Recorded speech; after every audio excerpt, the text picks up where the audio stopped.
Hello বন্ধুরা, দেখো যেই ফুলগুলো আমি ওই চাপড়া ঘুরতে গিয়ে নিয়ে এসেছিলাম। দেখো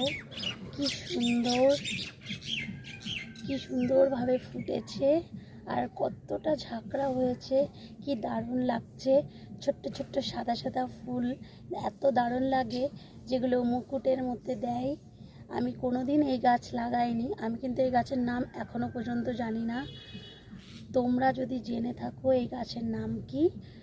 আমি তো ঘাসের মতোই ঘাস ফুল একটা লাগাই, সেটা হচ্ছে ডায়ান্থাস, আর কার্নেশন আছে, কিন্তু এইটা কি ফুল আমি এখনও জানি না, এখনও পর্যন্ত আমি জানি না।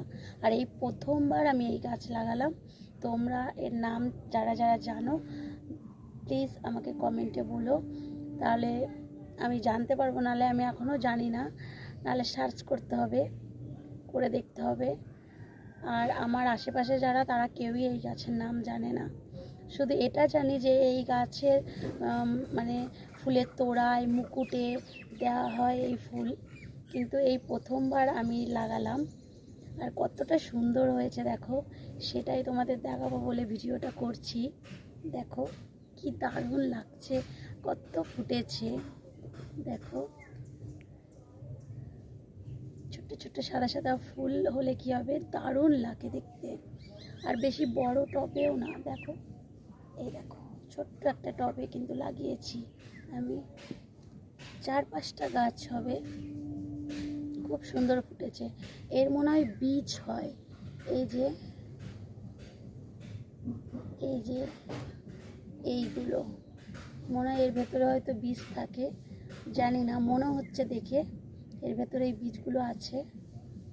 এখন শুকাক, তাহলে পরের বছরও করতে পারবো এই ফুল। হ্যাঁ, এর ভেতরে বীজ আছে, এই দেখো আমি তোমাদের দেখাচ্ছি, পেছন ক্যামেরা করে দেখাতে হবে। এত ছোট ছোট দানা, পাখিগুলো এসে ডাকছে ওপর দিয়ে। প্রত্যেক দিন ওরা আসে, চান করে। আজকে হয়তো অসুবিধা হচ্ছে, আমি এখানে বসে আছি, ওদের জায়গাটাই বসেছি, অন্যদিন ওই দিকটাই থাকি। দেখো একটাই তোমাদের আমি দেখাচ্ছি, পেছনের ক্যামেরা করে দাঁড়াও। এই দেখো ছোট্ট ছোট্ট একদম বীজগুলো, হলুদ হলুদ কালারের, সর্ষের দানার থেকেও ছোট হবে। এগুলো দিয়েই পরের বছর আবার সুন্দর গাছ হবে।